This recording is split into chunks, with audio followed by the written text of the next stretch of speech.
Tell you what, the number one reason I was successful in the beginning is because I answered my phone. And I called people back. And if I didn't know the answer, I'd just say, I don't know, I'll find out.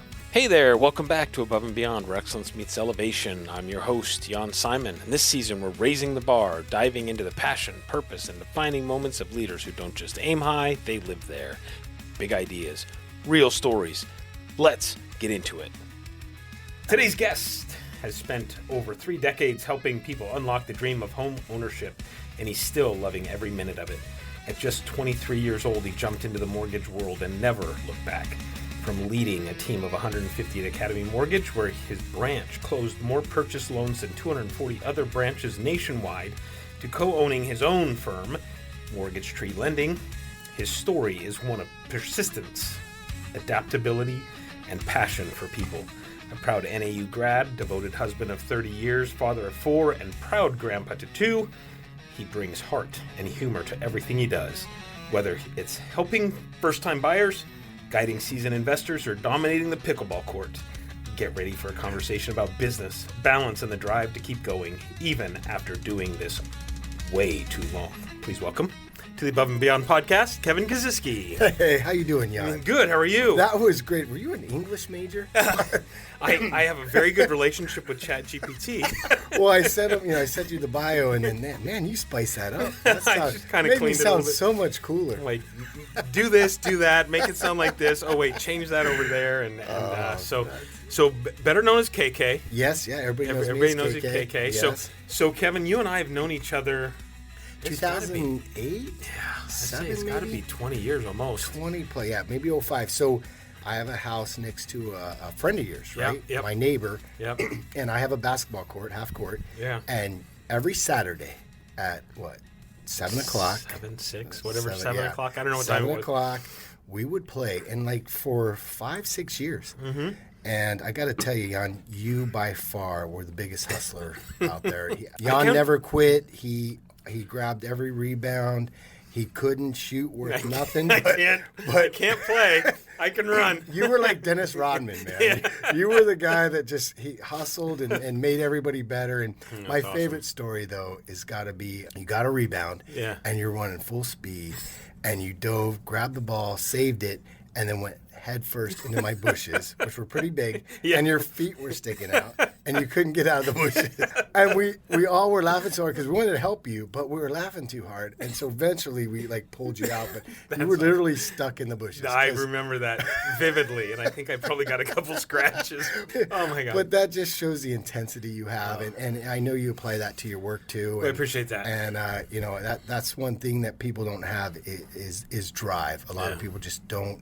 When you were on that court, you were friendly, you were nice, but hey, when it came to game time, you turned it on and you dominated, and a lot of respect for you. We had so many good times. I had a blast. I loved it, and in fact, I've got to now come over. I think you've now morphed it into pickleball, so you've become an old man court. Yes, I switched it, so we still have basketball there, but I put the pickleball court in at the last minute. I redid my surface. Okay. And at the last minute, someone's like, you should put pickleball on it. We'll try it. And I did it. Best thing ever in my life, or worst. We'll see. Mm-hmm. But no, I've taught at least 20 people to play. No kidding. Do you get Margaret out there with you? Yeah, my wife goes and plays. Nice. I got her out there. I've taught Marcus. I've taught people that are better than me now. Really? But yeah, it's so much fun, and everyone's like, "Oh, pickleball's for old people. It's for this. It's for that." But the young generation is coming up, and it's so much fun. It's competitive, and it's not a lot of running. What's crazy is, so when I was in college, 92, I guess, my degree was fitness and sport management, and I wanted to go on to do physical therapy, but you got to do all the prereq stuff. One of the classes I had to take just to get through a major was basically an elective class, but it was instruction of racket sports. And this new thing called pickleball was kind of... So that was coming out, what, 92? Yeah, in 92. Wow. And so we had to learn basically all the rules to pickleball, how to play it. And there was this guy, and I think his name was Darius. I can't remember. That's what sticks in my head. But he was a wide receiver on the football team. And he and I we would go at it. Like, we were so competitive. When you talk about the basketball court, it was the same thing on the pickleball court. And not that I know how to play, but it was like, We're just smash. Well, that's the thing. If you've never played before, you can pick it up like very easily. Yeah. If you can hit it, tennis, racquetball, baseball, anything where, you're a little bit coordinated, everybody picks it up. The rules at first you think are stupid, but then as you play, you realize why they have them. But yeah, it's so much fun, and that's crazy. You were playing back then. Huh? Oh yeah. Well, I gotta get you out there. So I definitely need to come play. I've got a friend in. He's got a place in Palm Desert, and last year we went to the.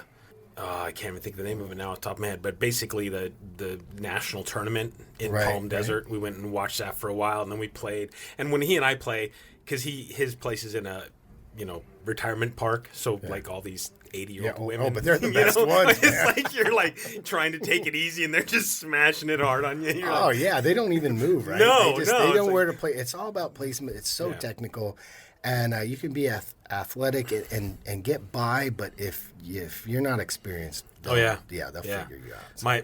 My problem is I always want to hit it hard, and that's not what it's about. No. It's like can't smash it. Yeah, you're called a banger. Yeah. We don't like, oh, he's a banger. We'll whip him. Work him, get him backcourt. So let's go back to your childhood. Okay. Let's talk about baby KK. You grew up in Arizona. No, actually, I was born in Maryland. Oh, okay. So I was born in 70, and my parents were full-on hippies, So no kidding. Yeah. So they had me at 19. I can't see your dad as a hippie. Oh, my dad was total hippie. Was he? Yeah, back in the day. Awesome. Yeah, long hair. I actually have a picture that I took. They didn't realize it. Well, I saw it in our photo album where they were passing around a joint in 1960. Yeah, that is awesome. Hopefully that doesn't get them in trouble. I mean, I'm sure the statute's a limit. But yeah, so they, full on hippie. We're in Maryland. It's very cold and dreary there, and so when I was 6, we moved to Arizona. Okay. We had some uncles here.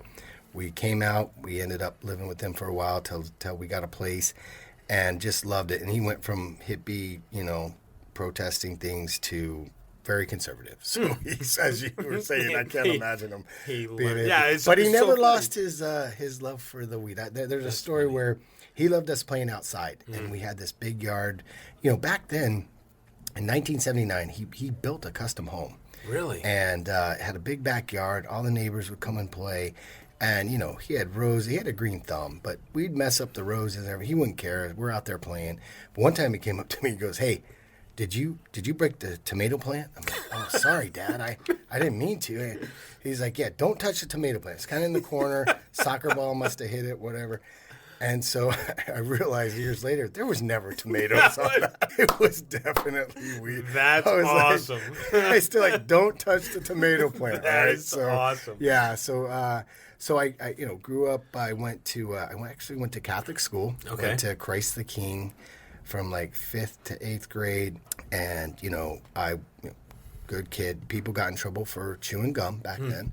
Then I went to Poston Junior High. And, they were listening to, Motley Crue, satanic music. They warned us about that at school. I got in trouble for bringing a Def Leppard and Rush cassette home. My dad's like, "We will not have that devil music in this house." Looking back, it was. But come on. That's what all the kids want to do. So, we walked to school, and then they're watching bad things on TV. It was it was such a wake-up call, from getting in trouble. But yeah, no, I love growing up here. It was a great experience. Went to Mountain View. Okay. Wrestled for a while till I blew out my collarbone, and then I actually met Doug Hopkins. You had Doug on here, right? Yeah. Yep. So Doug and I went to Mountain View together.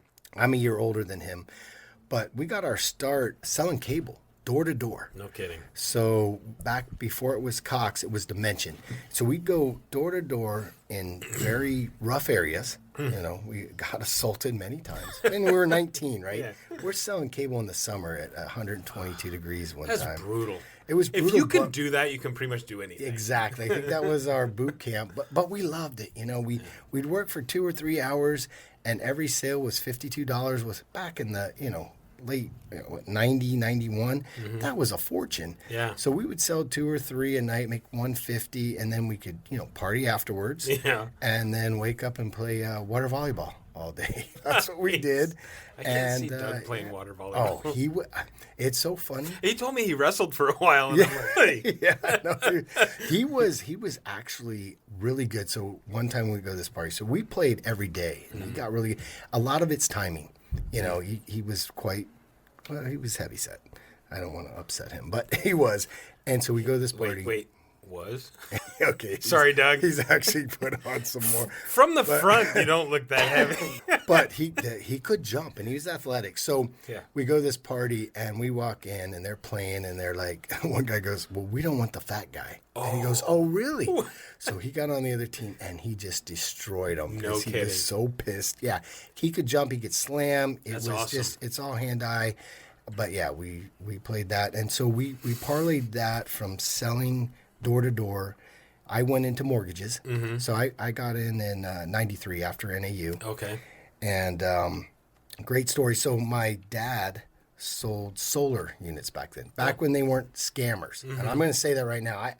Look, solar's great. We're in Arizona, but these companies, I'm telling you, from what I see on my end, a lot of them are just criminal. And that's too bad. Anyway, back then it was just to heat your water heater. That was it. It wasn't for energy. Yeah. Or the pool. Then they have the water ones that went up on the roof. Yes, exactly. So that's what his was, on the roof. So they he sold it to a guy named Gene Lines.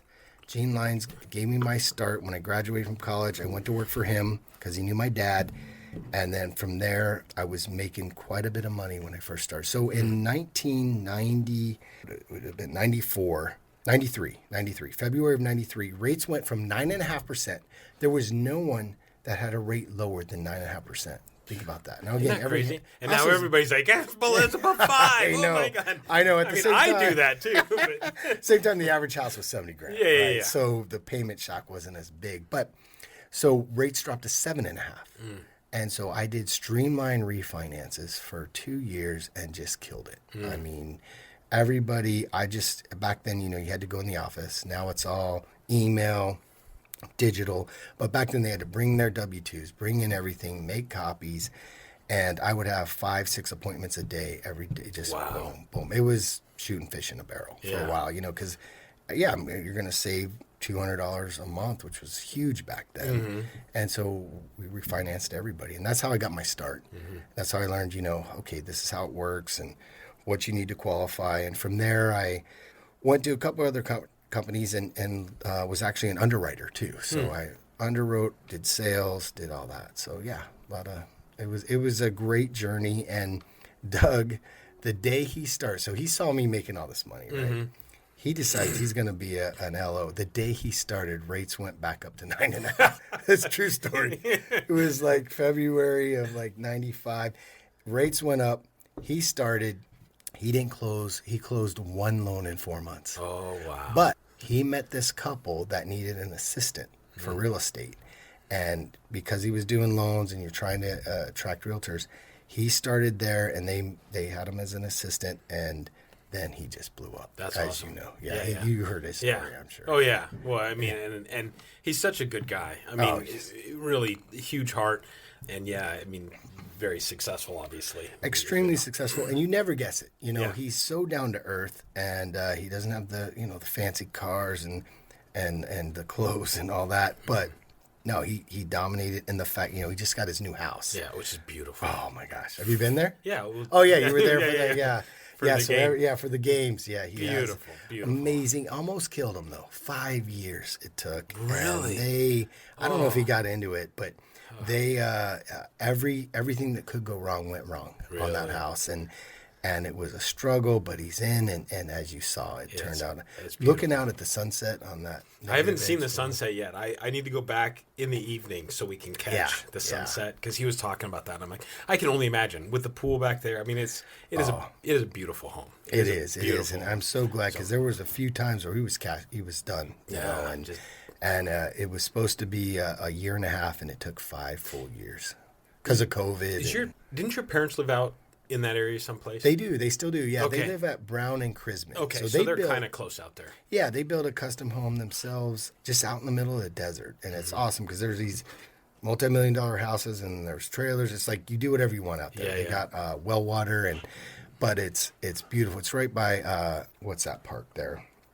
Over by the Salt River. Usury Park, yes. Okay. So they're just, you can walk to Usury Park. Nice. And then it's close to his cabin in Payson. Yeah, I think was there one time you had invited me after my divorce, I think. You felt sorry for me or something. No, for the Christmas Eve. Yeah. So they've been doing Christmas Eve 45 years. No kidding. Yes. Wow. So they have between 80 and 120 people go there. I remember it was a pretty big deal, yeah. It was. We had Jerry and Keisa come before, and friends and family come. He's got 2 stories. He's got the fire pit out, 5 acres. That's it's awesome out there. Yeah, that's awesome. Yeah. You have to come this time. Yeah. And I'm not even feeling sorry for you. No, yeah. It'll be just because, you know? Yeah, I appreciate that. So through school, obviously Maryland, which I didn't realize. I actually thought you were a native Arizonan. Oh, yeah, no. But so through school, you wrestled. Did you play any other sports other than volleyball? Yeah, no, I played soccer when I started out. Okay. And that's when they first started club soccer. This was 77. Okay. Where the clubs just are Apex Soccer Club. And it was some guys from England that helped start it. And it was great. That was before there was any club teams. It was just kind of like YMCA. Well, I joke that there was no such thing as soccer when I was in school. 'Cause I don't remember soccer ever being around. But well, that's crazy. It wasn't in Maryland, right? Yeah. So I come out here and I like to run and I was skinny and I did really well. And then everybody hit puberty before me. So I went from the fastest guy to, these guys got mustaches. I'm half their size. So yeah, I did soccer, wrestled. Just like you, I tried everything. And intramurals in college. I loved that. Played racquetball. Was pretty decent at racquetball. That helped me at pickleball for sure. For sure. So I was okay at pretty much most sports. Yeah. Was there anybody in that time period, let's say up through graduating high school, that either kept you on the right path, gave you advice to move you forward, or were you falling in the tank? Oh no, I got to tell you, it's my dad. My dad is truly amazing. You've met him. He still plays basketball, by the way. Really? Twice a week. No kidding. 75 years old. He's out there at the gym. So there was this guy, you mentioned racquetball. There was this guy, Dick O'Brien, when I was in high school, who was a racquetball player. And I got into racquetball pretty big in high school, just like on a weekend thing. But he was one of those guys that literally didn't move on the court. And that's how your dad is playing basketball. Yeah. It's like he doesn't have to move. It's just like feed him and he'll do the hook. You did that. He'll just do the hook. Yeah. No, he's still out there. I still play with him. I try to play with him once or twice a month. He goes twice a week. He's out there with these old guys, and you can't leave them open. They make everything. They don't move quick, but they make everything. Insane. But yeah, it's good. He's still out there playing. But I'll tell you the story. So when my dad was a salesman, he traveling salesman. He worked for Olympic Stain, which is a paint company. And his territory was like all of Arizona, and he would take me out of school at 6 years old, drive me up to like Prescott, and then we'd go meet with the owner of the paint store, and I'd be sitting there. He'd have me sit in the back, and he'd talk to the guy, and he didn't talk about paint at all. He talked to him about me, the kids, his kids. He saw his kids' pictures on it, and after an hour, we'd leave, and I said, "Dad, you're going to get in trouble. Your boss, if your boss saw you, you didn't talk about paint." He goes, "Kevin, he owns a paint store. There's nothing I'm going to tell him about paint. It's all about building that trust and that confidence." Yep. He goes, "Did he sign the contract?" I go, "Yeah, he did." He goes, "Yeah, that's what it's about. It's about establishing and knowing that I'm going to be there for him, and the paint's going to be there, and everything's going to be." So, for me, I actually did a thesis in college. Said it's not about the paint. Oh, wow. And got an A on it. And How basically cool. It was all about the fact that sales isn't about, Olympic stain was the best stain or whatever. It's about, hey, how are you? What are you doing? I'm going to show you that I'm going to be here for you. And if you need anything, I'm here. You know about paint. Yeah. The paint store owner knows more than my dad. Yeah. He's just telling them, the checking the boxes. So that was crazy to me because I was like, oh my gosh, if my dad's boss hears Yeah. him talking about me, not talking about paint. Dad, you're supposed to talk about paint. So. How cool is that, though? I mean, I don't know if your dad and you have ever had conversations about that, but writing a thesis about that, is, I mean, from a dad perspective, I could just think, hey, I did something right. Like, crowning moment type thing. It was great. I mean, my dad taught me a lot of things. I'll tell you this other story too, but he instilled in that. And I'll tell you, because when I went to public school and when I was around a lot of people, they were doing lots of drugs, back in the 80s.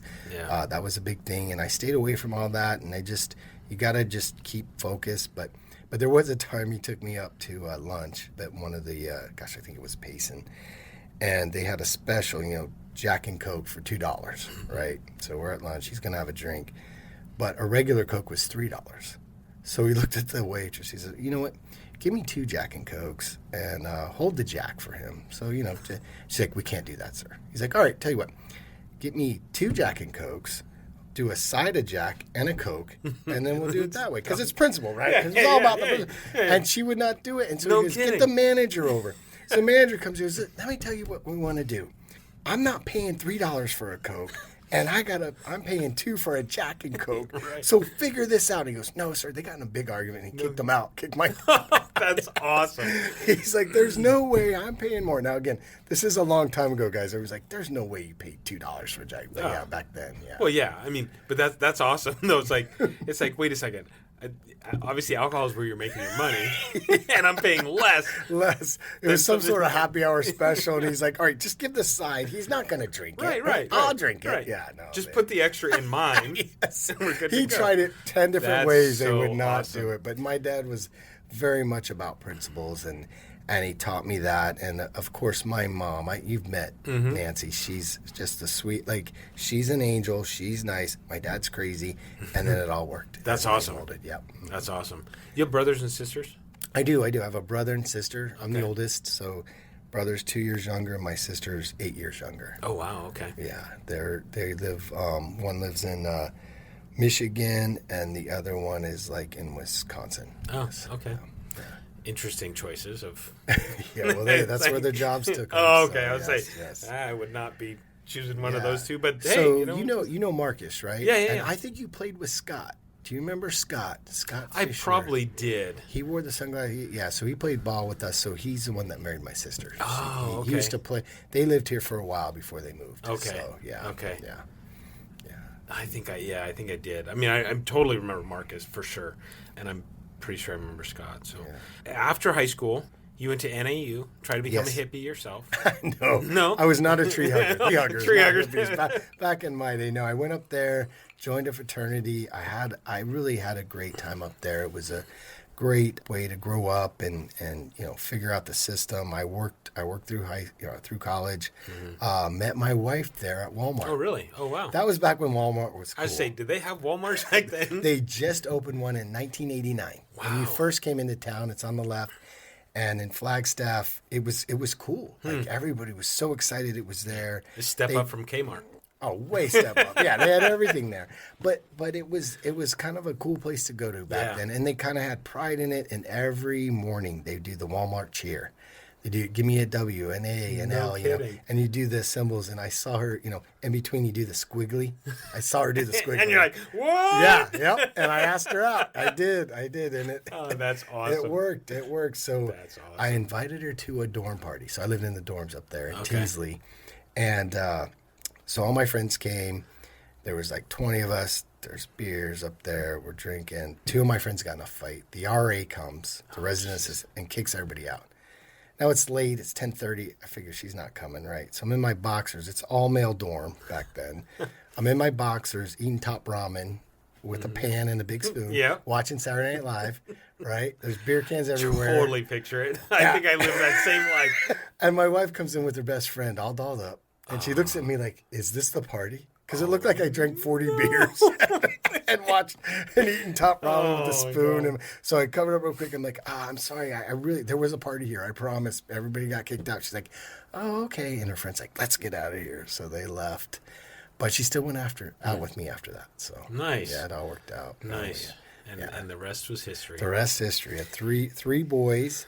And then we adopted our niece when she was 13, and now we have 2 grandkids. Nice. So, yes. Very exciting. What was your degree in college? Or did you finish? I did finish. Okay.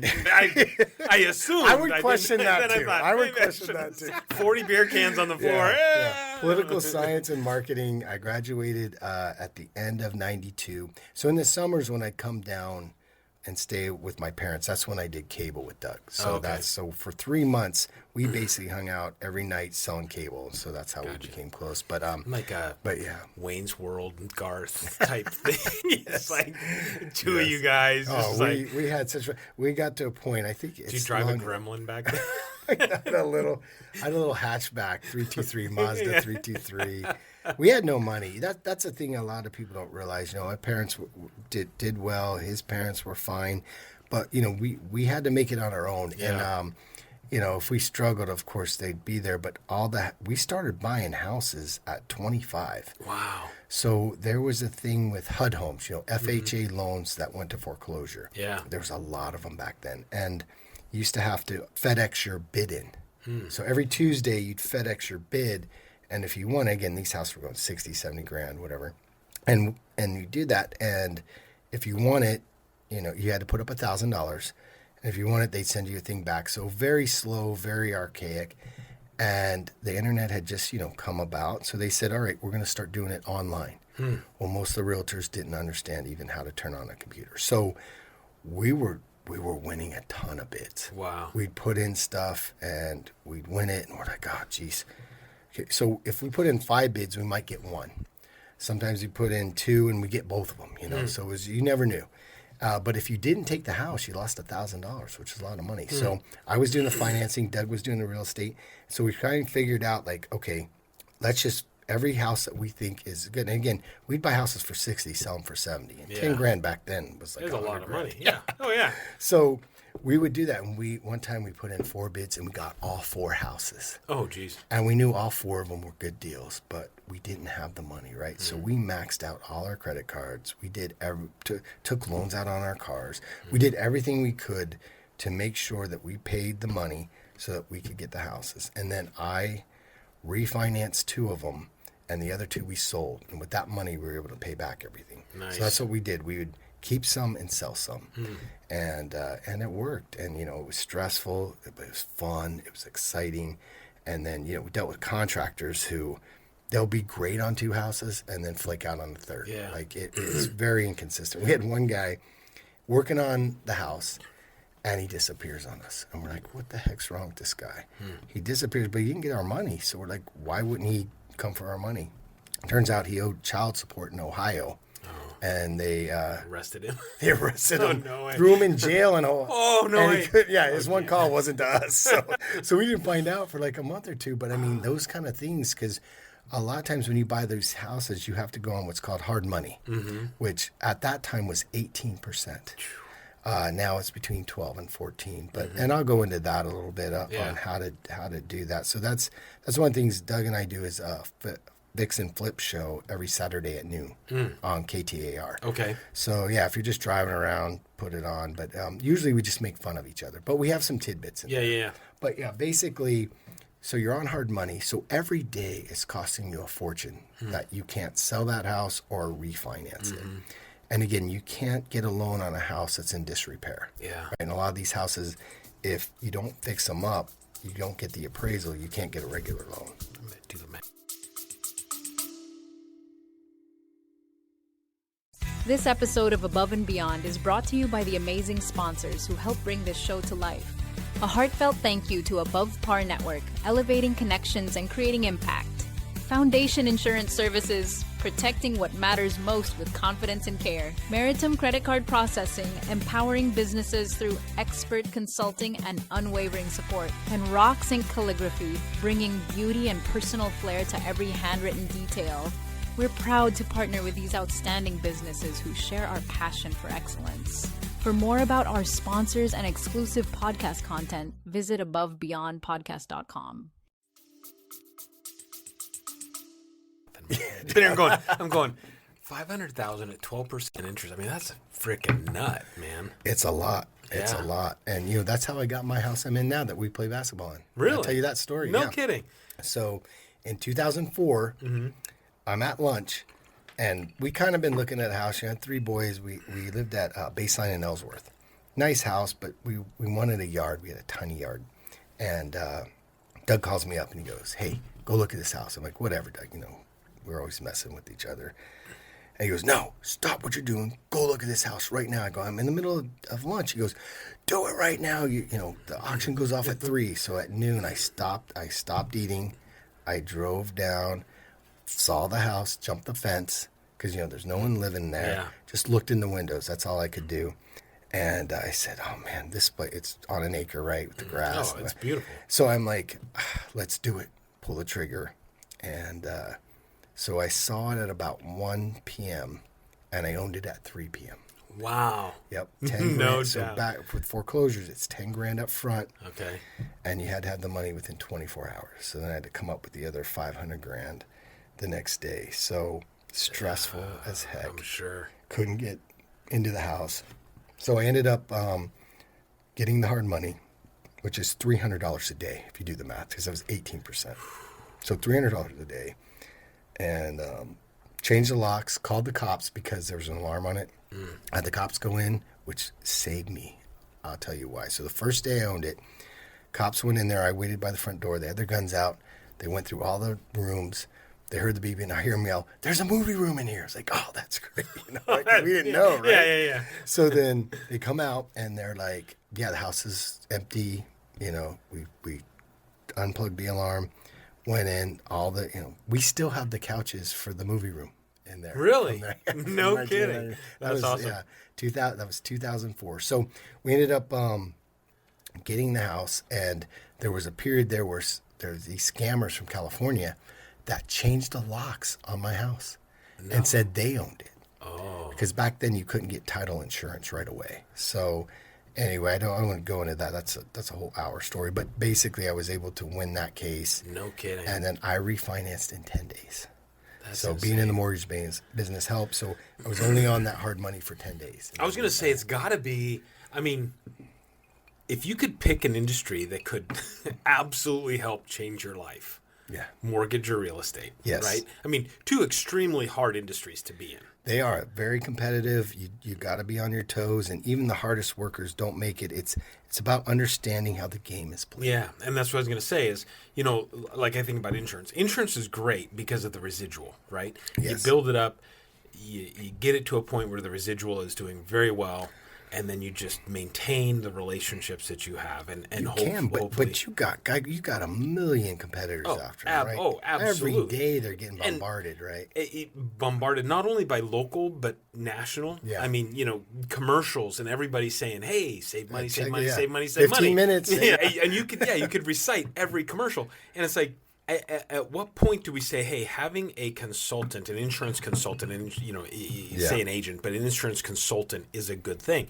Same thing with the mortgage industry. And I'm sitting here thinking about you and Doug, and I'm thinking, what a perfect storm or a perfect team to be able to go, okay, I understand how the back end mortgage business works. Yes. Doug understands how the transactions work, probably understands a little bit of the mortgage side of it, but then you can start looking at things like tax lien foreclosures, and then actual foreclosures, and different things like that, where you can say, okay, now I'm going to show up on the courthouse, steps, and bid on these things, and so that's where Doug really took off is doing the foreclosures. If you remember, gosh, in 2008 when the crash happened, the company I worked for, Great Southwest Mortgage at the time, they went bankrupt. Excuse me. So there was a thing called an implodometer. I don't know if you remember that. It was on the internet. You could look up every day to see which companies went out of business. Implode. Yeah. And it was up to like 390, right? Crazy. So it kept going, and I called my, the owners, and they're like, "Oh, we're going to be fine. We're going to be fine." Well, we sold all of our loans to Countrywide, and you know what happened to Countrywide, right? Yeah. Anyway, so there was a day, I'll never forget, August 17th, 2007. My brother was supposed to close on his loan. And I called down. I said, "Why haven't you funded this loan?" It was our funding department was in Tucson. And the girl started crying. She goes, "Haven't you heard? We're not funding anything. We're done."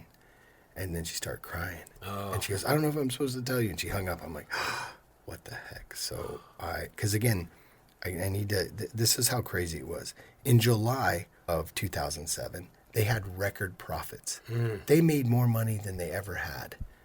And they'd been in business for 15 years. And 17 days later, they're bankrupt. Wow. Because they could not sell the loans. And again, this was subprime. This was all the craziness. So my brother didn't fund his loan, which he ended up not getting the house, which was a blessing. Which is That's a blessing, whole other story, But yeah, so it turned into this whole thing where do you go? Everybody's crying. People didn't get paychecks. People didn't have insurance. I mean, it was dark times back then. And you remember, so Doug got on that show, Foreclosure or Property Wars. Okay, yep. So I had the idea, because I'm watching this and thinking, like, this is crazy. You see whole neighborhoods with for sale signs. Yeah. So I flew my brother out. He's a filmmaker, Brian, and I had him film. It was called Foreclosure Inc., and he literally went with guys knocking on doors telling people that they're foreclosed on. And it was real life. It wasn't the reality show you see now. Yeah. No, it was real, raw. Wow. And so he did that, and he had a lot of footage to that. And somebody saw that, and one of the producers, and then called Doug to do the show. And the very beginning of Property Wars, where you see all that, the houses for sale and all that, that's my brother's filming. Really? And they paid him for that. Wow. Yeah, so it went from like what real reality show to their reality, which I don't know if you've seen that show. Even my 6-year-old at the time was watching it. He's like, if Doug's opening the door for the first time, how did the cameraman get inside? Right. I'm like, come on, like, man. you see those, like, it's like the cameraman's, oh, hey, good to meet you. You know, it's like, how does he, for the first time, the locksmith, and what about the time he's knocking on the garage door and he goes, oh, there's a car in here. Like, he can hear it. Like, it's just, anyway, look, it was a fun show. It was great to watch. It was funny. It's like, I don't know if you remember, there was a shot where Doug challenged somebody to a race. Because again, as big as Doug is, he's pretty athletic. And this other guy said, there's no way you beat me in a race. So they said, all right, let's do this. So they filmed it, and this is real. They both raced. His name was Scott, and like 10 feet, and he hadn't sprinted in years. He fell and scraped himself. Like he was bleeding. And Doug won. Yeah, they raced in the street. That's awesome. But yeah, so that propelled Doug to the point where he was able to do seminars and then, of course, start. He could adapt, though. Once the foreclosures ended, then he started buying houses for cash, as you see. Yeah. Way too many commercials. I don't know. There's like there are a lot of, and it's funny because after we released his podcast, I've had to hide multiple comments on social media because people seem to not angry. like they Doug's get very commercials. Angry. Well, it's so I don't know if there's a jealousy thing, and then they make fun of how he looks. And I mean, oh gosh, you should see the stuff he gets. I can only imagine. Imagine. Yeah. But yeah, it's pretty funny. I'm like, oh, we'll block that one. So yes. So you meet Margaret. Yes. You're in college. Yes. You graduate college. You go from selling cable. Yes. To doing mortgages.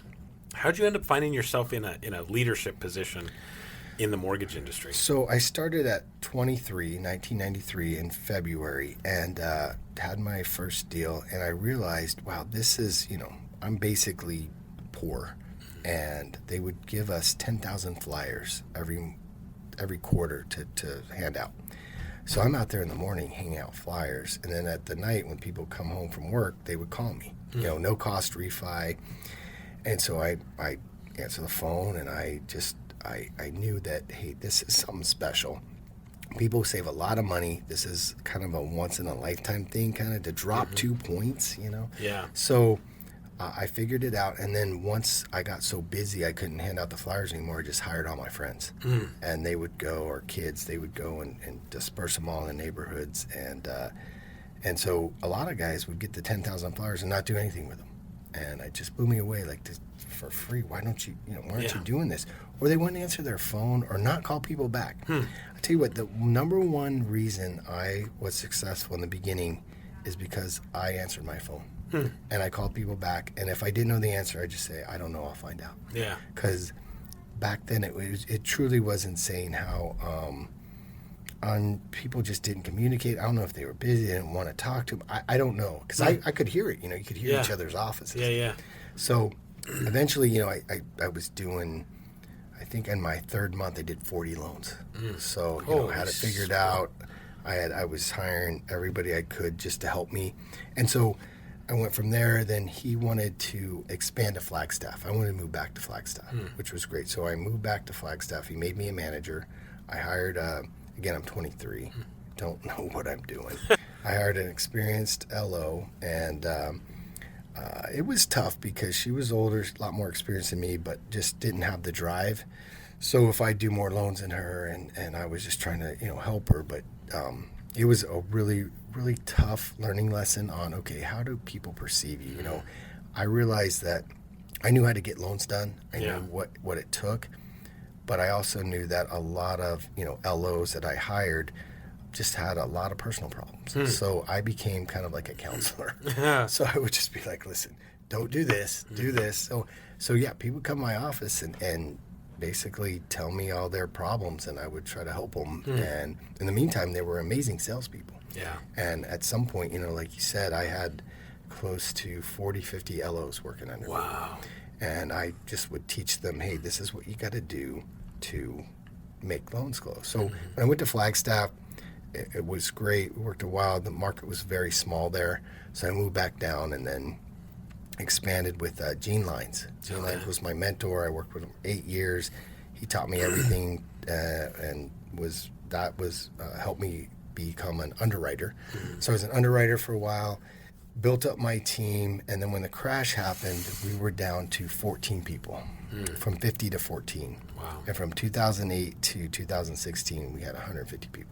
Wow. And that's when we did the most loans. And, if you treat people right and you care about them and you're genuine about it, I think that's the key. Because I did. I love coming to work every day. And, there's always something. There's the stress in this industry is horrible, right? Yeah. I mean, even someone that can thinks they're A+ borrower, something will happen. And they can't qualify. What would you say, maybe to somebody starting out in your industry, what one piece of advice other than don't do it? Yeah, I got boys, kids. My oldest is actually. Oh, is he? He works for Doug now. But, really? Doug, okay. So my youngest is looking to get into it. I would say the best thing is to be a part of a team. To be honest, even Marcus, I had Marcus go work for Countrywide. Okay. Or go work for Loan Depot or Quicken, just to get the experience, because it's really hard to teach if you don't know the basics. Gotcha. And if you come to work for a company that does well, but you maybe talk to 1 or 2 people a day, at one of those you're talking to 40, 50, 60 people a day. Yeah. Right? You're figuring out loans, you're learning the lingo, you're understanding the program. You do that for 6 months to a year, and then you're ready to expand and do your own thing. So that's my advice, and I've given that to a lot of family members. Yeah. So you were with Academy for 10 about years? 10 years. And then was that up until you started Mortgage Tree? No, so I was at Academy, and then that was 2018, and then I worked for a couple other retail shops where I really saw how retail and broker, the difference and the fact that I needed to be a broker became very relevant. So is it similar to insurance, where retail you're kind of a captive for one market, Yes. and then brokerage you're obviously brokering for multiple markets? Yes. That's part of it. The other part of it is you're just beholden to their rules and you're closing it. So to make it simple for somebody, if I was at Academy, I'd close it in Academy's name, and then Academy might sell to somebody else. Gotcha. As a broker, you can pick who you're going to sell to. We have 40 different brokerage firms we can sell to. Everybody's competing for rate, for your service. So that competition helps the consumer because they're all trying to get your business. They're all trying to make it efficient and give you the best rate possible. Okay. So I'm able to shop rates better. I don't have corporate overhead. The fact that you're being a broker back in the day was horrible because you used to have to FedEx a file. Right. Yeah. Everything was paper back then. Now everything's digital. Everything's so quick and efficient. We send a lot of stuff to UWM. Okay. United Wholesale Mortgage, which Matt Ishbia owns his sons. And I know that name. Yeah, he's a Suns owner. Oh, okay. Yeah, okay. and just recently he just changed it to Mortgage Matchup Center, which I hate that name. I don't know why he named that, but I believe in him. It's amazing what he's created. He's a number 1 mortgage broker in the country. They're more than Quicken, and he just he helps support all the brokers out there. Okay. So but he's just one of them of 40 that we can use. Gotcha. So, yeah. Gotcha. And you just do residential mortgage lending, right? You don't do commercial lending? Well, yeah, I'd say 90% is residential. We have a program called a DSCR loan, which is basically a loan for investors that want to buy investment properties with 20% down, 700 FICO. They don't verify your income. Oh, and that's considered a commercial loan. Okay. And I'm doing a lot of those. Nice. They're simple. The rates are good. And, someone that's self-employed or wealthy people a lot of times have lots of LLCs, lots of things you'd have to verify, and it becomes just a nightmare. Yeah. So this makes it simple and easy. Even if, you're not making a lot of money, you can, as long as they're looking at the property and the equity you have and your mortgage payment is about similar to the rent. Gotcha. That's the key. So, Gotcha. So yeah, but So tell me about Mortgage Tree. Tell me when you decided that you were going to go, in essence, out on your own, because you're owner or partial owner of it. yes, I own it with two other people. Yeah, Marcus is one of them. Oh, okay. Yeah, Christian, he's up in Idaho. So we started when they started it about 6 months before I came in. I actually encouraged them to go there because I had to wait for a while, but yeah, it's night and day. They're faster, the rates are better, and it pays more. Gotcha. There's really, in a nutshell, that's what it is. There's no reason. Retail, unfortunately, is like a dinosaur. It's like one of those things where brokers are just going to take over. And it's crazy because they got about, I think, 28% of the market. A lot of in the East Coast and that kind of thing, it just hasn't caught on as it has in the Southwest. But it will. And I think that next 5 years, it'll be over 50%. Do you have a team that works for you now? Yeah. We have 12 people that work for us. Again, it's crazy because back in the old days, you needed like 5 people in the file to fix it or to make a loan go. Now you need maybe 2 or 3. That's it. Everything's automated, everything's simple, and it gets better every month. And they strive to get better. Gotcha. And UWM has kind of set the standard. I mean, I would say they're the most efficient, but everybody else is trying to emulate what they're doing. So it's just bringing the level of service up. Whereas retail still thinks that the old school way works, and it's just not. It's not working. If you could go back to any point in your life, to a decision that you made, maybe you regret. Oh yeah. Or that you would Lots of change regrets. differently. Yes. What is that, and how do you think that would impact where you are today? I should have gone broker about 7 years ago. Instead, I held off on it. I still had the notions that it wasn't the right time or whatever. I should have done it. I had a couple partners that I was working with that if we would have done it, it would have made a fortune. I would have made a fortune. So I would say that that's probably my regret. I mean, we're doing quite well, but it just, I kick myself thinking, I should have done. And everybody that goes to the broker world, if you ask any LO in the last 3 years, they'll say, I wish I'd done it sooner. Yeah. Yeah.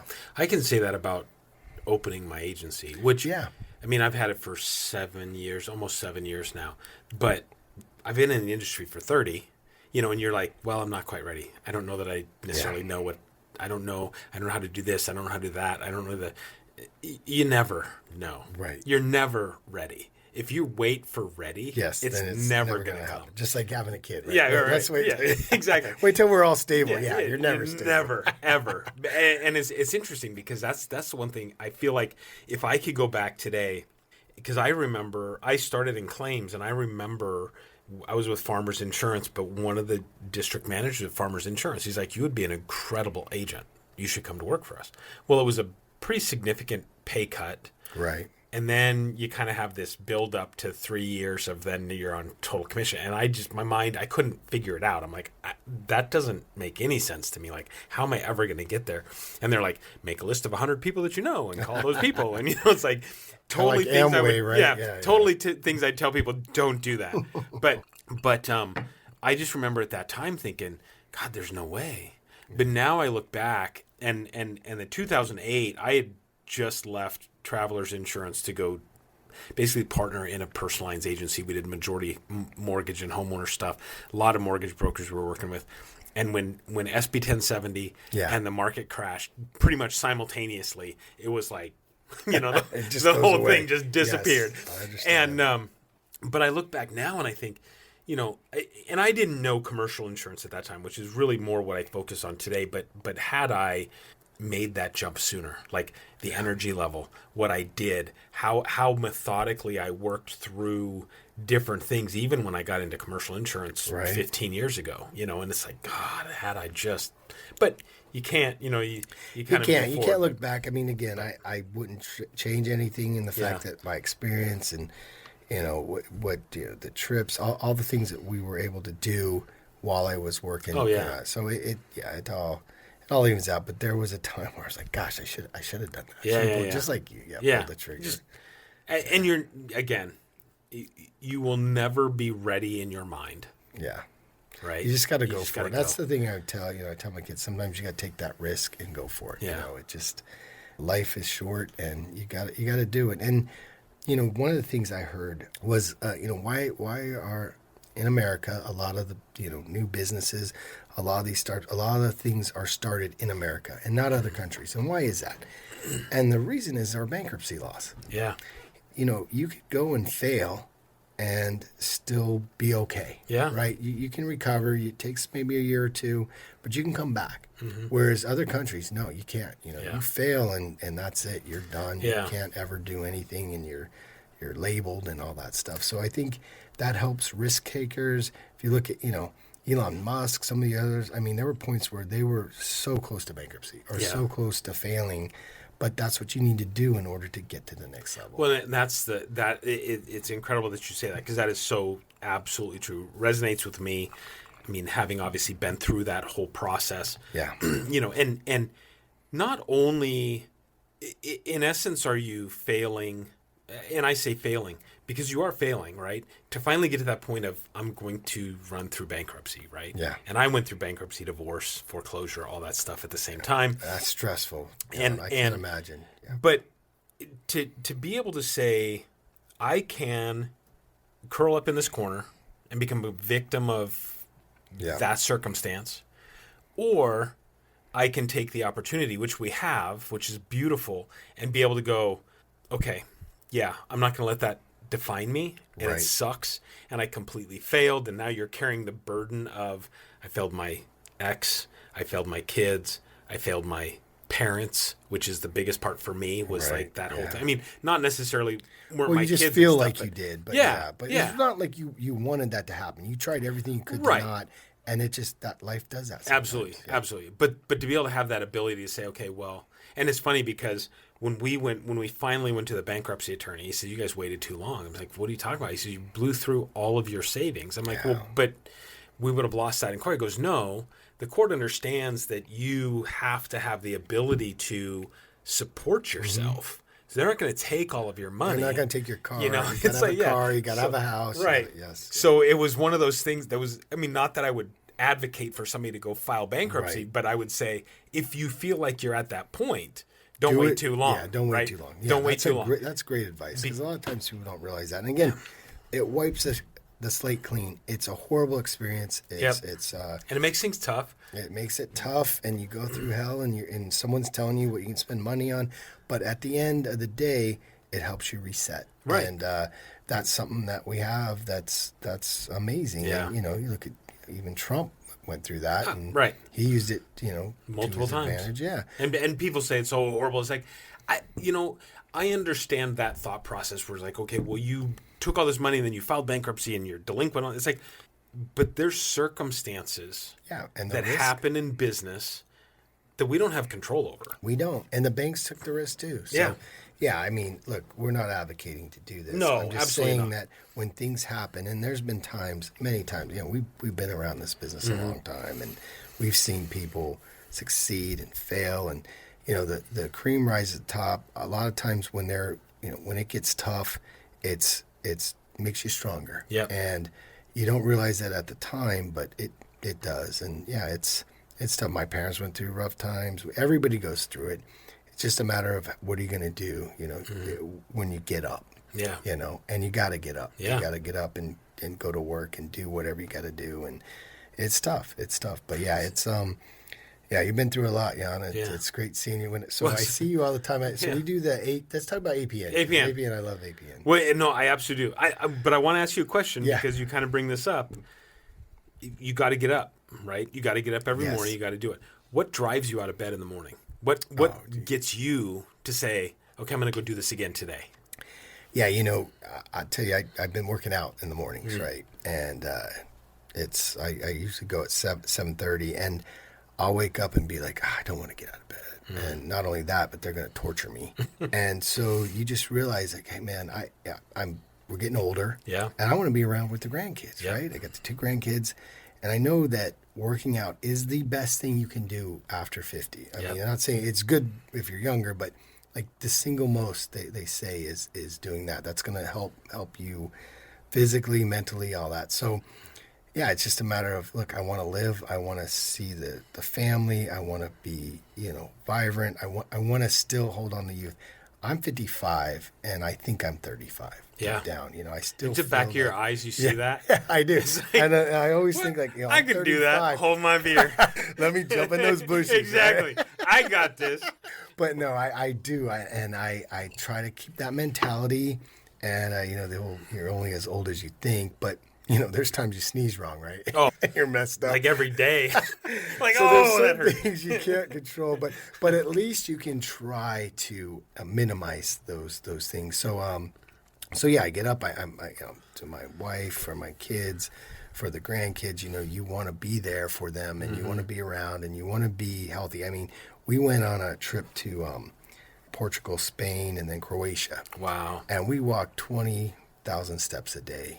Walking all through. Jerry and Kisa were there. Okay, with us. Yeah, nice. And Rick and Eileen. So we went with 2 other couples. It was a blast. But man, if you're not healthy or you can't keep up or you're just tired, it would have ruined the trip. Yeah. And so you just got to think about that as you get older. So yeah, that's my motivation is like, look, I want to live. I want to be as healthy as possible, even though we partake a little bit, right? Yeah. Well, you got to have fun. I think you have to live life, right? Yes. I mean, we're going to die.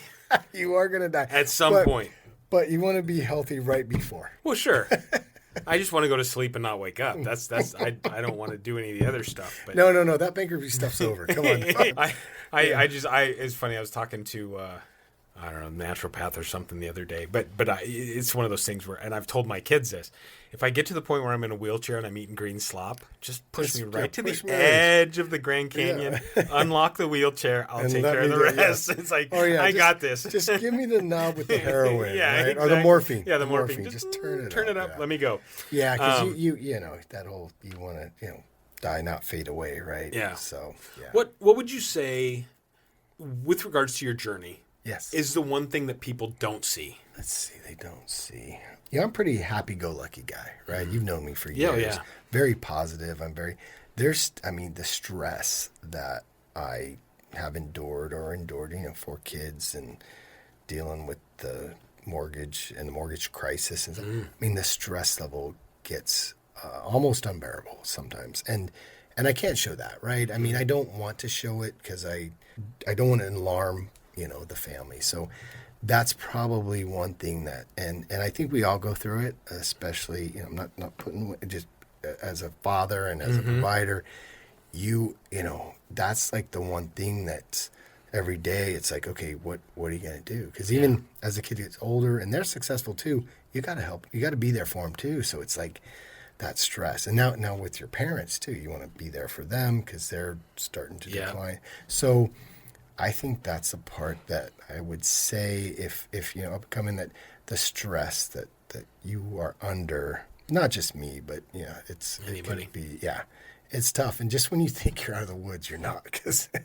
the kids get older and their problems become more expensive. Yeah. Oh, absolutely. Yes. Absolutely. My daughter just had my first grandson. Oh, congratulations. And not that we've had any issues. I'm not saying that, but yeah, I mean, you think about that. It's like, okay, now I want to be able to do things with and for him.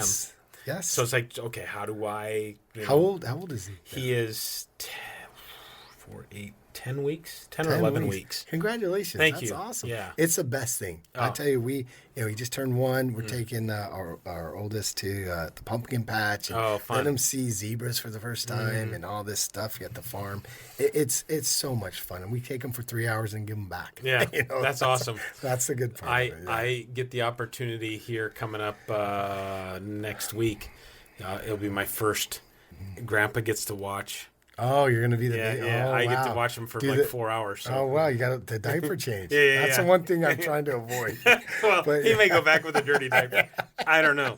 But that's funny. No, that's awesome. Yeah. That's fun. I'm excited. I'm excited. And it's crazy because it seemed, this used to piss me off when people tell me, enjoy it because it goes fast. Yeah. And I'd be like, shut up. It couldn't go fast enough. When are they going to start talking? When can they tell me what the matter is? You know? And now I look at him and I can't believe how small he is. I mean, he's just a little bean. Yeah. But he's so precious, and it's like you just want to. Just want to hold him in. And every time we get pictures, every week, he's bigger. Now he's interacting. He's walking around, and it's fun, and it wears you out too. It goes quick. Yeah, because they can at any point hit their head on anything. Yeah, we're just like, not on my watch. right. Just stay still. Stay still, and don't cry. Yeah, because I don't know what you want. So, tell me about where you're at today. What businesses you've got going on? You've got Mortgage Tree, obviously. Yeah, I got Mortgage Tree. I got into the Hub. If you heard of the Hub Sports Bar. Yep. So we started on Sossaman and Baseline. Okay. And we have the best wings. Yeah, you do. They're smoked. Yes, they're smoked and wings. They fall off the bone. They're I'm still trying to replicate the fall off the bone smoked wings. I can't get there. You'll get there. I'll get my chef to call you. But yeah, we started it there. Gosh, 12 years ago, I believe it's been, and then burned down 3 years ago. I think I heard that. Burned down New Year's Eve. Did you? We did. Okay. And it took forever because COVID was in. The insurance company's fault. We had a water heater explode and burn the whole place down. So we all had to, come up with money, do all the things we had to do. And so we rebuilt it, and it's amazing now. So Sossaman and Baseline, we expanded. It's all brand new. We lengthened the bar. We changed the whole way the restaurant looks. And it's been great, but very stressful. So now we have 5 locations now. Really? Yep. I did not know that. I mean, we had 2. I didn't realize the other. Yeah, we have one on Stapley. Okay. We have the Union on Baseline and Higley. Oh, I didn't realize that was yours. Stapley and Baseline, and we also have McDowell and what am I thinking? McDowell and Power over by Nando's. Is that the old? It was the old mushroom. Yeah. Yeah, that place. No kidding. And then we have one in Ahwatukee. Okay. Yeah, so it's been great. It's fun because restaurants normally don't survive. Our first month, 12 years ago, we're sitting there with my wife, and we see this couple get up and leave. And it's always kind of cool as a guy to have a sports bar, right? Yeah. So the guys walked out, and I had a bunch of $25 gift cards in my pocket. I walked out there. I'm like, "Hey, sir, sorry, you didn't get service. We're figuring things out. Here's a $25 gift card. Please come back." And he looked at it, and he gave it back to me. He goes, "Why would I come to a shitty sports bar?" Oh. I don't have a shitty sports bar. That's not the guy's dream. Yeah. You would have a cool sports bar. So we all got together, and again, we weren't really in the restaurant business. Shout out to Kenny Klaus. He helped create this. So we hired the right people, hired a guy from Uncle Bear's, and then we, basically the food, we hired a really good chef. Food was great, better than your average sports bar. Not like a nice restaurant, but right in the middle there. Yeah. We had tons of tap, lots of beer, and the service was great. And so we exploded. And so that really helped. And we would bring our meetings there, tell all our friends to go there. So we really promoted it ourselves. And then from there, it blew up. So that's been exciting. So that's been a while. And then my favorite thing too now is St. Canary. Okay. So St. Canary is basically a golf shirt, although I don't really golf that much, but I wear them out. I mean, this a nice shirt that you can wear out. It's very good quality. We've got great prints. If you go stcanary.com, you'll see it all. You can order it. We're just a little shop out of Gilbert. Just brought some starting out. examples. Let's Yeah, show some of these. Oh yeah. So this For those of you watching on YouTube. this is our best seller here. That's cool. It's So it's like, got Day of the Dead. Dia nice. de Muertos, and then Dia you de see, los- and then we also Nice. this is our newest. It's kind of like an ASU type Arizona shirt. nice. See that there? Very so that's cool. very popular. I mean, everybody loves a shirt. The collars stay. You can wear these for 5 years. It doesn't collapse. So I've got a they're couple of unique. these through APN. Yes. So what do you do? Just upload design and it. So what Push we it do out. is we'll do it for different events like APN. We've done it for a distillery. We've done it for a pizza place. We did it for the Moose Lodge. Okay. So we'll come up with a design that they want, and then we'll make the shirts for them. You have to order, a minimum, usually between 60 and 80. Okay. And that's what we did for APN. We did it for a lot of the golf tournaments, that kind of thing. So, Yeah. And then we come up with our own designs too. How did you, I'll say, fall into that? So we were at a bar. Okay. And we saw this guy wearing the shirt. We're like, that shirt's awesome. We want to buy it. So he actually, his house was a mile away. He went and got the shirts, brought them back. No we bought kidding. them. And then we're like, this is great. These are quality shirts. Got a lot of, you get so many compliments on them when you wear them out. Yeah. And, Doug wore one. He's like, I don't know about the skulls and all that. He wore it. He goes, everybody complimented me on the shirt. It's interesting because I'm not going to say I'm like a shirt fanatic. I actually wear cheap T-shirts, but there's a certain T-shirt that I really like. Like I like the cut, I like the Yes, fit. it feels whatever. good. Yes. That's how these are. Like when Yes. you put it on, it's like it hangs nice. Yeah, it's it a fits nice shirt. right. It's not good. Like I said, the collars are going to stay clean. Mm-hmm. It's not going to bundle up. So we found out that they were having cash flow problems. So me and my friend Jake, we went in on it. So now it's 3 of us that are involved, and it's been a blast. Now we do monthly subscriptions where every 6 weeks you'll get a new shirt. And Really? You just pay for a year in advance, and we do it. So we got to get you signed up. I'm going to have to look at that. You're going to have to. Yeah, look because at it. I do like those shirts. I think I've got, like 4 or so of them through APN. And actually, I do. I really like the way that they hang. Yeah. I like how thin they are, especially out here in the desert. Yes, because they it's breathe. Perfect. They breathe. Yeah. What size are you? Large? Large. Or extra large, probably. Okay, we're gonna figure that out. Okay. And then I'm gonna have to get you a shirt. Oh, I would love it. Yeah. No, I love your shirt. So Thanks. I didn't realize that you were actually doing that. That's Yes. pretty dang Oh cool. yeah, it's one of the cool things. All right. So we've got Mortgage Tree. Yes. We got 5 hub restaurants, Yes. which they're not all called the hub, but we'll say that. They're all the hub except for one's called the Union. Okay. Yep. And then St. Canary. Yep. The shirt company. Yes. And then you do a radio show every Saturday on KTRR. I do with Doug. Okay. Doug Hopkins. It's on from 12 to 1. When do on you KT. fit Margaret into the picture? Well, the kids come and go, but I'm still. The great thing about this job is, you can be anywhere. Yeah. When I was traveling abroad, as long as I had my phone and a computer, I could pretty much do my work. Right. Yep. The good and bad part of my job is you don't have to meet with people anymore to do loans. Mm-hmm. Everybody can just send it electronically unless they're over 75. Yeah. Yeah. Then, Well, yeah. And I like meeting. Then they're with like, them. can I fax it? You're like, do you realize no. nobody has those anymore? I got to tell you, and I love meeting with people because that's where I got my roots. So I'm happy to do that. But most cases I don't have to. But I had someone send me it. They took all their paperwork and laid it out on their kitchen table, and then took a picture like 10 feet away. And they said, "Here it is." Wait. So yeah. So, but I've gone to people's houses and picked up documents, and I do whatever it takes to help people get a loan. And I like meeting with first time home buyers because it's very scary and they don't understand. And so I got a quick story for you. So, when I pre-approve someone in Arizona, you have to have a lender pre-approve you on a piece of paper saying before you make an offer, you have to have a lender saying that you're good to go. Oh, really? Right? I didn't Yes. realize that. Yeah, they do. So people, and it makes sense, right? Why would you make a contract on a house if That you people don't aren't know, yeah, qualified, yeah. right? And people get excited about houses, but they don't get excited about paying for it. So nobody wants to talk to the finance guy. Right. So yeah, you need that piece of paper, and I pre-approved these people a while back. They're first-time home buyers, and 3 days later they call me, "Hey Kevin, I don't think we're pre-approved, but thank you anyway. I go, no, you're pre-approved. You're fine. 5 days later, they call me again.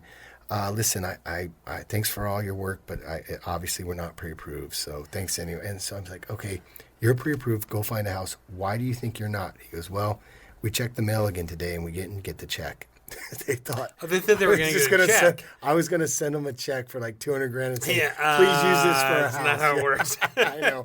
But sometimes you don't realize that people don't understand how it works. I laid it out for them. I'm very detailed about everything that goes on in the transaction. Even people that buy houses sometimes don't understand exactly how it works. And so I try to be very detailed and let them understand and watch out for scammers. I mean, I can't tell you how many people I deal with where they tell them they're approved, they're not, or they're ripping them off because they don't understand the numbers. It's funny that the government tries to, okay, we're going to make sure that everybody understand what's going on. It used to be a one-page good faith estimate. It had everything on there, the rate, the payment, everything. Now they made it 3 pages. They confused everybody. No one understands. A lot of legalese. Oh yeah, it's just like, oh yeah, that now you're being compliant. It's like, no, now you're just confusing people. So we had to create another piece of paper that basically show them, okay, this is how it really works. Yeah. So anyway, that's what would you say is the biggest misconception about the industry that you're in or what you do? I think a lot of people think that it's hard to buy a house, and it's not. There's a huge segment of the population that thinks you have to have 20% down, and you don't. For FHA, you have to have 3.5% down. Conventional's 5% down. There is programs for first-time home buyers where you can get in for 0 down.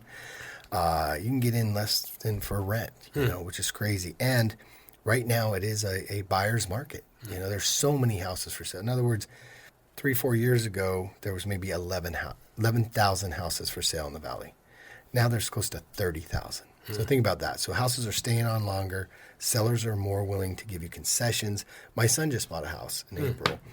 Blake. And you played ball How with old him. is Blake now? Blake is 31 now. Yes. No kidding. My daughter just turned 30, so that's crazy. It's Yeah, weird. they grew up. I mean, when you think about that, it's like, how did we get here? Because I remember 30.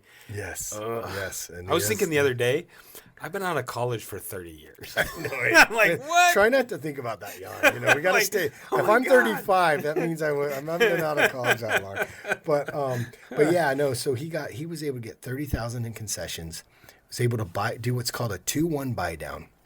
I can't tell you enough how great this loan is, and I'll try to say it in a nutshell. So basically, if rates are at 6%, he got a 4% rate for the first year, 5% for the second year, and 6% fixed for the rest of the term. So it's not a variable or whatever. It's not an ARM. Okay. It's a fixed rate at 6, but for the first 2 years you pay less. And guess who's paying it? The sellers. So the sellers give them this money, which on a $500,000 house would be about $13,000. They're giving them $13,000. That shows up on your mortgage statement. And every month it's depleted to make up the difference. Oh, wow. So if rates do drop and you do refinance, you don't lose that money. That money goes back to you or towards the principal. Oh, wow. So that's why when people say, well, I bought the rate down, half a point, or that's you just blew it, because if the rates go lower, you could have used that money for something. You could have lowered their sales price, right? Wow. So I try to teach that to people. That's the best thing, and sellers are willing to do it. They're willing to do those concessions. So, That's awesome. yeah. So anyway, you don't have to put a lot down. And the other big misconception: if your kids are in college, they have a decent credit score, they don't have to have income. You can co-sign for them, and they can get owner-occupied rates, which are super low down payment, 3.5%. Co-sign for your kids before you go renting houses for them. Wow. People don't realize how easy it is. We just use your income, and as long as their credit's decent, doesn't have to be great, get them a credit card when they're 18. That's what I tell everybody. Get your kid a secured card at 18. On their 18th birthday, all my boys, we went down to the bank. They put up $500. They gave them a $500 card. It's just in their name. They buy gas with it, keep a small balance on it, and in 6 months, they'll be a 700 score. Yeah. So Yeah.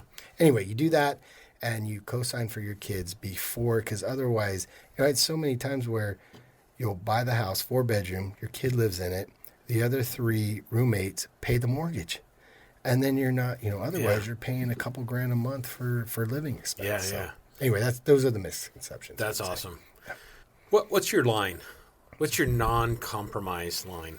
I would say fraud. I tell you, there's people out there that have, especially back in the day, in the 2007s when the craziness was happening, where people want to do things that are not right. And I steer clear. Now, again, I'll push things where they need to be pushed, and sometimes the rules are crazy, but there are things that people have tried to do or tried to put over on me, fake pay stubs, fake W-2s, fake socials. It's not worth it. My livelihood, you just don't cross that line. Yeah. And I'd say that was my biggest thing. And there was a lot of people that did it and did it for years. I see that all the time. My industry. Oh, yeah. Like, people are like, well, why do you ask that question? Or why do you need to know that? That's personal information, or whatever it is. And you're like, because this is my job. Right. You're like, well, if you just say, it's like, you don't understand. Yes. If I misrepresent, we won't call it a Yes. lie. If I misrepresent the truth, Yes. the facts, I could lose my license. My entire career of 30 years gone. Because they want to save a few bucks or something. There is no account large enough. No, to warrant that. Never. Well, there's people that all the time try to get away with, buying an investment property as a primary residence, which I don't know if you noticed that Trump's going after one of the ladies for doing that. Actually. Oh, really? Is he? But yeah, and it's a big deal, whereas the average person doesn't think it's a big deal. You know what I mean? It's like, so what if I'm paying the mortgage? Who cares? Yeah. Give me the point. It's a point less. It saves you a fortune. I'm just going to say I'm going to live there. And then they don't. And if they get caught, I mean, it's horrible, especially for you. So everybody, I always think that I'm being recorded. I just, in my mind, think, okay, I'm being recorded. It's going to go in front of a judge. I'm going to say this. It's illegal to do that. Yeah. If you're going to move in there, you have to move in within 60 days of you close. If you don't, then there could be trouble. Now, there's extenuating circumstances, obviously. But if that's not their intent, then... I make that very clear because it's not worth it. I think the best thing that happened to me was starting in claims and special investigations, where it's like you get ingrained in your head all the bad stuff that can happen. Yes. And if it's not documented, it didn't happen. Don't care what you say ever, know. And then, are we recording this or are we not? That sort of thing. I think that's the best thing that ever happened to me, because it's like, even having a conversation recently with a client, where there's a situation and they're asking me hypotheticals, and I'm like, look, as your agent, this is what the answer. I mean, this is, I don't have the freedom to talk to you as a friend. Right. Like, listen, this is my business. This is how I'm telling you. If that's what you think you're doing, but I this is how it is. Yeah. You have to draw that line. We had an LO that worked at another branch, and what they were doing is they were inserting child support orders to increase their income. In other words, and I don't think the borrowers even knew. Wow. So what they would do is they would show that they're making $1,200 extra a month for child support. And what they did is they took an actual child support order and just changed the names. And they would put it in files. They did it for 3 years. The only way they got caught is an underwriter saw back-to-back files, the same judge. They could see the dates were off, but the same amount of money, everything was the same. And they okay, this is definitely fraud. Right, But they had gotten away with 3 years, so they basically just increase their income. And on child support, you can what's called gross it up. So that was giving them an extra $1,500-$1,600 a month to qualify them to get a loan. Yeah, it was crazy. That's brutal. Yeah. There was a lot of craziness that went on, so you just got to be careful. That's brutal. Yeah. What makes Mortgage Tree different? Because similar to me, there's a million agents. There's a a million more, brokers. Yeah, a million brokers. People say you can throw a rock and hit a dozen. You could, because I've had a drink, something else wants to come out of my mouth. I'm not going to say it. That's fine. Yes. Same thing with mortgage brokers, obviously realtors. But what makes Mortgage Tree different? The reason I think realtors use me and send me business where they could send it to a million other people is because, number one, experience, 30 years doing it. I was an underwriter. If there's a way to do a loan, I'll find it, right? There are so many ways. I always say it's an art, not a science. Like, the guidelines are the guidelines, and they're the same throughout the nation, right? FHA, VA, conventional, it's all the same. It's just How do you navigate through that and make it make sense Yeah. so that the lender will do it? I can't tell you how many loans I get from LOs that have screwed up a deal. They don't understand how to do income. They don't understand community property laws. They don't understand what you can and can't do with certain debts, leases or businesses, or that you can add back depreciation and business miles. They'll just say, oh, well, this is your income. No, well, what about the depreciation is huge in a lot of industries, right? You can add that back in. That could make or break a deal. Yeah. So it's just about, I've seen 1,000 scenarios, because not only was I doing my own loans, I was helping people that were struggling with their loans. Yeah. Right? 150 employees. I had all these loan officers under me. Whenever they couldn't figure out a loan, it came to me. I could see it being pretty simple. If I work for a corporation, I get a paycheck. It is what it is, right? Right.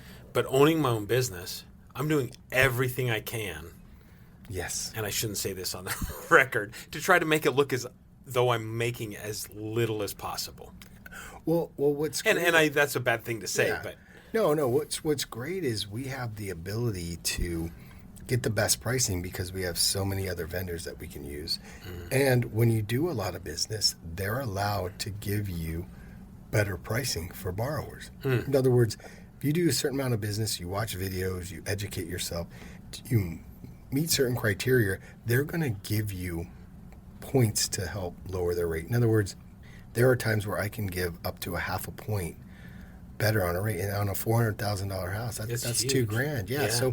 So there's a lot of things that you can do. I think the big thing for me, and the one thing that's helped me tremendously is when you, again, I talked about that pre-approval letter. If a realtor calls me and it's the weekend, it's Saturday morning, these guys love the house. They weren't even thinking about buying a house, right? Yeah. They saw this house.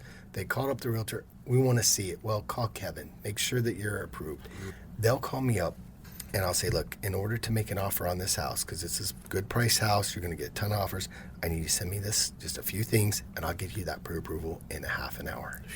Banks take 2 to 3 weeks Wow. to send out a pre-approval. Because I've done it so long, because I can look at the information and decide, yes, we can do this, send out that pre-approval, and now they can make an offer.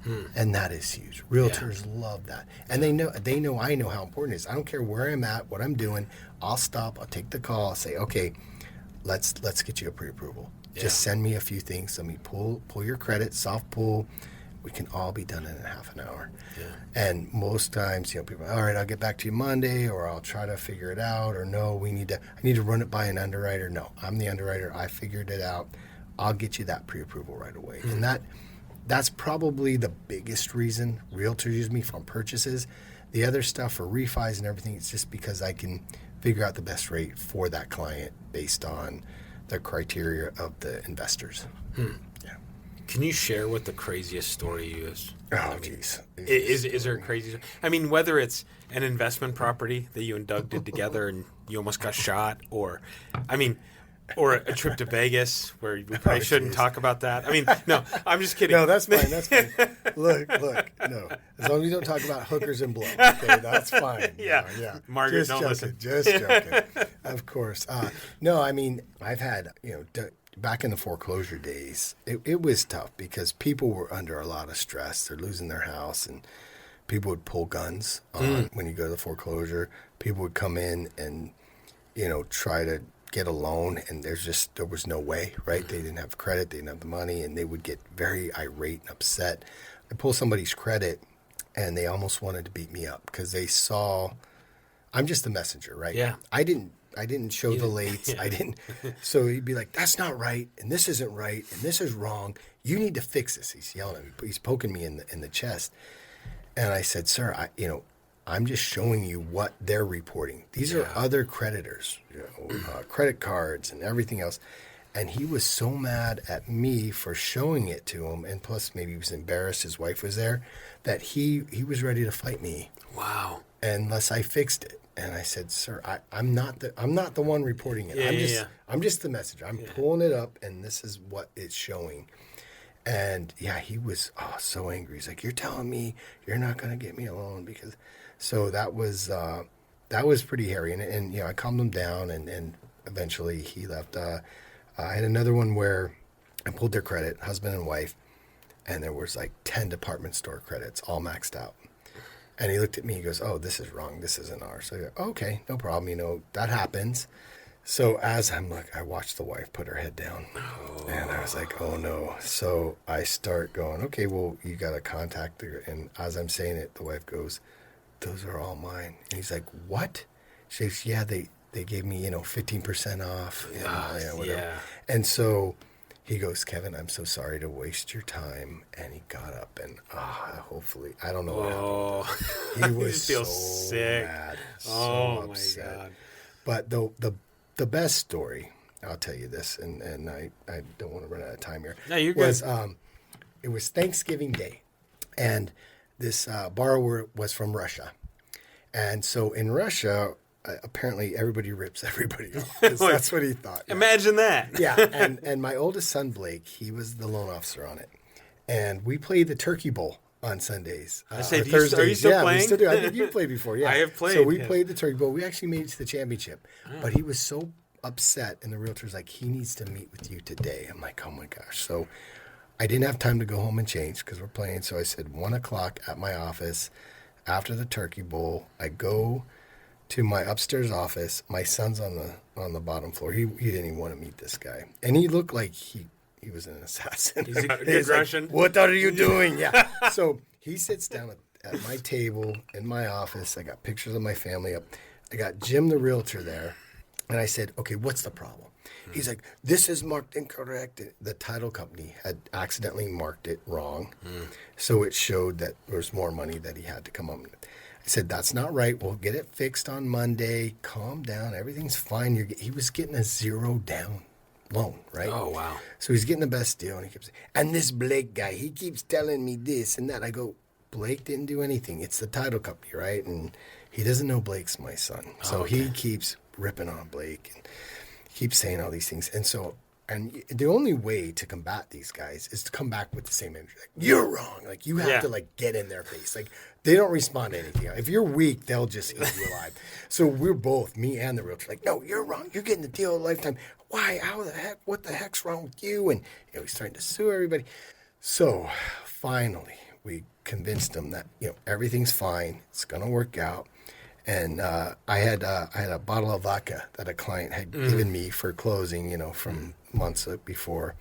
And so we said, why don't, of course, vodka, Russia. So we all got a shot of vodka. We took a shot. We're all happy now. And I said, hey, I want you to look over that picture. And he goes, yes, that's your beautiful family. I go, that's Blake. And I pointed Blake out. He goes, oh my God, I disrespected your family, Kevin. I'm so sorry. Oh, he was so sad. He was awesome. Like, he went from wanting to kill us to, felt really bad.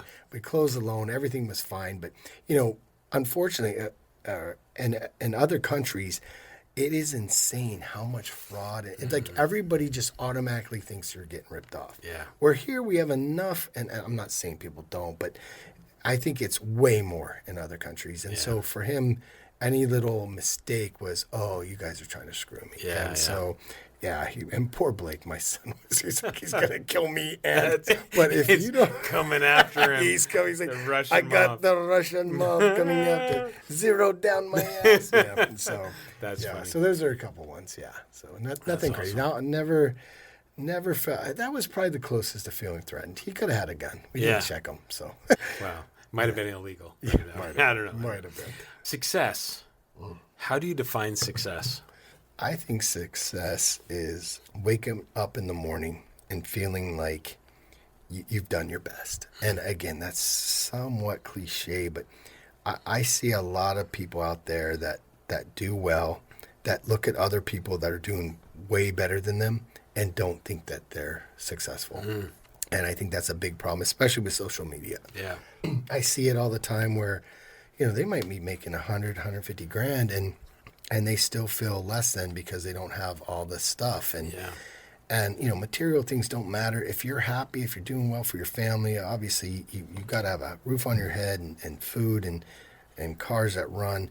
But for the most part, I think success is waking up. You got a good family. You got a job that's paying you well. I mean, that's success, man. Yeah. I think this whole, if you have $1 billion, an airplane, all that's not, as a matter of fact, I know a lot of very wealthy people, and I can tell you that they're not the happiest. Yeah. They got warped senses sometimes of morals and other problems. So I feel like that's not necessarily, and again, not everybody, but I think the most important thing is having, a family that loves you and knowing that you're doing your best. Yeah. And you're going to fail. You're not going to do your best every day, but for the most part, if you're grinding and you're doing what you're supposed to do, being a good mom, being a good dad, doing the thing, it comes back tenfold. Yeah. And so, yeah, that's awesome. That's awesome. What do you want your legacy to be? Oh, gosh. So my oldest grandson is called Oliver Kevin. Okay. Named him, his middle name is Kevin. Got your middle name. Which is funny because he got in trouble the other day and go, Oliver Kevin. And I thought I was in trouble too. Sorry. So, no, I think that, again, I want to leave something for the kids, for the grandkids. But I just think, hey, I helped out the family. I had a nephew who's not related tell me, he said, Kevin, you're not very handy. Like, I can't fix things, right? And that's not my forte. I can change a battery, okay, in the car. And, I was saying the flashlight. Yeah, exactly. Like I'm not that. But he goes, and he's very handy. But he goes, you always help family. I go, yeah, of course. I've had rentals where I've given it to the family for way cheap, half price, whatever. Help them out with certain in instances, but not just money, but helping them get on their feet and doing things. So I think it's just knowing that, hey, Kevin, Uncle Kevin, whatever, he was always there, give advice, tried to help. That's the most important. I mean, again, money helps and all, but it's about being there for them when they're in trouble. And I can't tell you how many nephews and nieces and people have called me that have had family issues or whatever it is, and I just try everything I can to help. And that's awesome. That's awesome.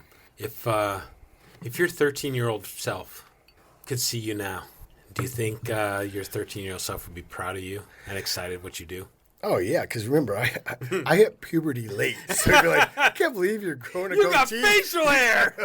Yeah. Oh, I'd be so happy that I'm not 5'2". Trust me, man. I'm already winning there. No, I think that at 13, I knew that I worked hard. I knew that I could be successful. You just never know where it's going to take you. And you don't realize until you're there with kids and wives and everything coming at you, what it takes to really be able to grind and have that spirit to keep going and do what you need to do. So, yeah, I think I'd be pretty proud of myself. Again, the facial hair is all I needed. For sure. But he would be disappointed at my mile time because I was I did I think a 5:40 mile back in 9th grade. Really? Yeah. Now, wow. I don't know if I could do 10 minutes. I don't even know if I could do a mile. Exactly. I'd be Johnny. He would be disappointed in that part. I'd be like, I'm gonna of course, die. I weighed 90 pounds. Yeah. So. Well, that's funny. All right. Final question that I think I've got for you. Do you think? Well, I'm gonna ask you this different question. I got a different question for you.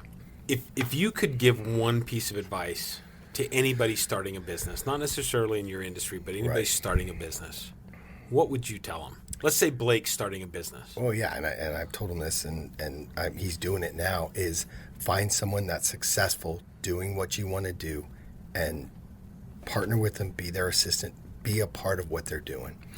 When Blake was in Austin and he had the baby coming, and he was doing quite well. He's doing mortgages there. There's no family in Austin. I said, we need you to move out here. Now, the crazy part is, Doug, at 3 years old, when Blake was 3, he said, I don't know where I'll be when you're older, but I'll hire you. Because he used to pick up Blake and take him to breakfast. No kidding. He is a very dynamic personality, right? So I told him, I said, look, you got to go work with Doug and come out here. And he was able to buy a house. But the one thing that Doug told him was, if you don't make $200,000 a year, I'll fire you. So that motivated him. Wow. Right? Because, of course, there's no reason he can't. Yeah. But, yeah, I would say that whatever industry you're in, you have to find, and Doug did this when he started. He worked with a very successful real estate team, and he learned the ropes. You need to work with someone that knows what they're doing, that's successful. If you don't, I'm not saying you can't make it, but it makes it so much harder because you just pick up on all the little things, and they'll mentor you, they'll help you with, problems, they'll help you figure out things, but you'll watch and see why they're successful, and that will help you get to the next level. And awesome. Like I said, when Marcus, when everybody comes in, it's almost like they got to go through basic training. You've got to go through the Quicken, learn the basics, then come work for us, be on our team, learn okay, this is also what you can do. Expand your horizons, and then you can. The success is all up to you. How hard you work. The great thing about sales, and you know this, is there is no income limit. Mm-hmm. It's how hard are you willing to work to get to there, and you watch people make millions, billions, or make nothing, and they can blame themselves, they can blame whatever. The point is, in sales, the sky's the limit. Yeah, you decide how much you're going to make. I have that struggle a lot of times. And two factors, I think. One, there becomes a lethargic nature to what we do, right? Yeah. You kind of get to the point where you're like, comfort zone. I'm doing pretty good, and I'm comfortable, that sort of thing. And you got to say, okay, I got to pull myself back out of that, act like there's nothing, let's go after it. Right? Yes. The other piece of it is whenever I start focusing on what I call the outcome, which is the money, that's horrible. Shit tank, right? So it's one of those things where it's like, okay, don't focus on the outcome and act as though there's nothing there. Jan, you bring up a great point. I had a loan, it was a low income loan, maybe $100,000. The amount of money I made was next to nothing or nothing. It didn't matter. I want borrowers to get in the house. Mm-hmm. I would fight for him, whether it's $1 million house or $100,000 house. Yep. And when the underwriter said that to me, I was like, that means nothing to me. Yep. These people want a house. They're crying to me on the phone. They want their family to be in this house. This is everything. Yeah, and for them to say, why are you fighting so hard for this? You're not even making anything. I was like, you think that's the reason I'm doing this? But yeah, no. That's the one thing I tell my employees is I'm like, look, when we get a call from a customer with an issue, you have to understand that is their issue, and it's very high priority to them. So we need to take it on as though it's a priority. Right. Can we do that with everybody? I'm sure we fall, right? It's tough because sometimes you have to because you're think so of busy. It just like the people that were waiting for their check. I had to tell them, look, you're not getting a check, but don't worry.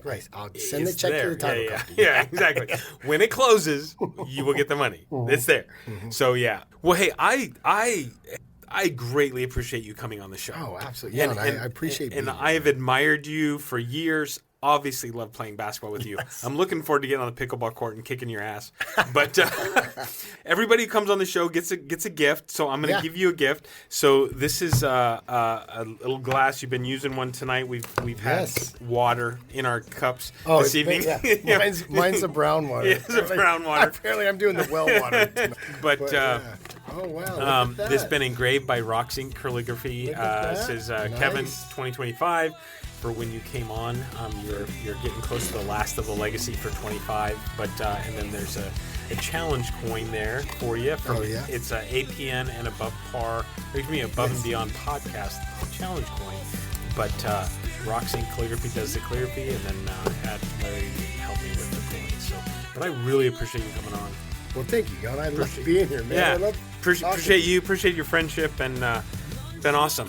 It's been awesome. Well, I can't wait to see where you're at. I'll come on here in 10 years. Can't wait to see the studio you have. That'd be awesome. It'll be awesome studio. For sure. This is Kevin Kosisky, and I went above and beyond. Real deals, authentic connections, the kind that heals from Palm Springs to Pine Top Grace. APN's network spans every place. Above Par Network, we're going above and beyond, reaching new heights. In networking realms, scaling the heights. From mixers to golf, our spirits unite.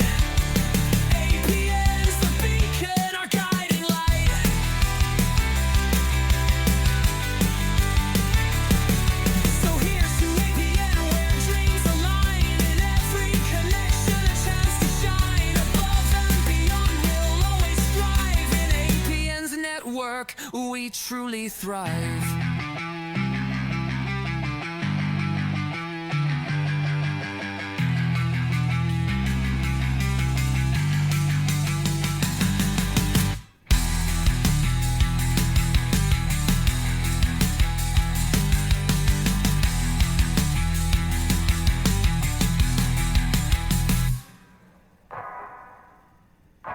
Like, share, and subscribe to Above and Beyond, where excellence meets elevation. Elevate your mindset, one episode at a time.